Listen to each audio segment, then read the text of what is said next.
Loneliness is not emptiness, it's a signal that you're becoming someone new. Loneliness often feels like a hole, but psychology shows it's actually a transition point. It's the mind clearing space for the next version of you. When everything familiar falls away, people, routines, noise, the self you're meant to become finally has room to speak. Loneliness isn't a void, it's a doorway.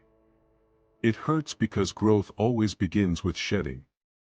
It feels like loss, but it's actually arrival. Solitude isn't a punishment, it's where your real identity finally appears.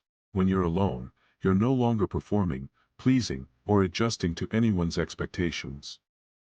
This is why solitude feels uncomfortable. It strips away every identity that was built for others. But this is also where your authentic self starts to form. The hobbies you return to, the thoughts that rise, the pace you naturally move at, all of this is you. Solitude doesn't isolate, it reunites you with yourself. Most people aren't afraid of loneliness, they're afraid of meeting themselves. Therapists say the fear of being alone often masks a deeper fear, facing your real thoughts without distraction. Without noise, you hear what hurts. Without people, you see what you avoid. Loneliness forces honesty. And that honesty is what creates emotional maturity.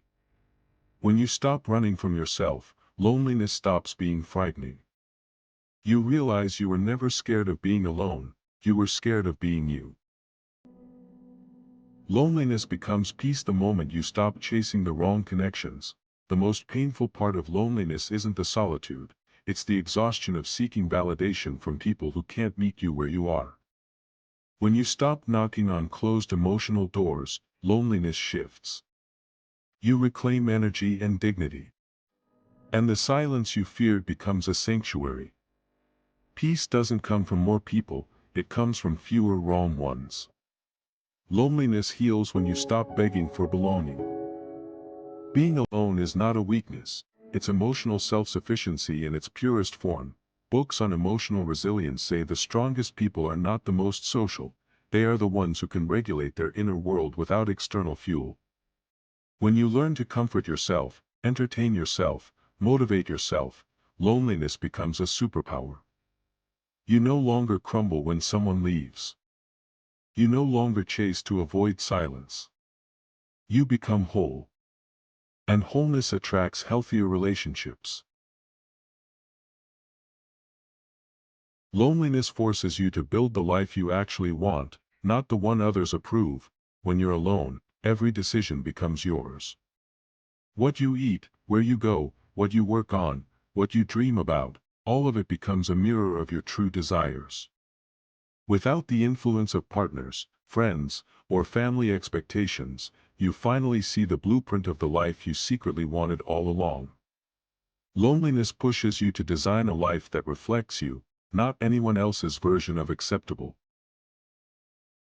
Once you learn to enjoy your own company, you stop tolerating relationships that drain you. This is the ultimate transformation. When you become at home with yourself, you no longer overstay in places where you're disrespected, undervalued, or misunderstood. Loneliness teaches standards, clarity, and emotional independence. And the moment you learn to enjoy your own presence, you stop fearing the loss of others. You stop settling and shrinking. You choose better, because you deserve better.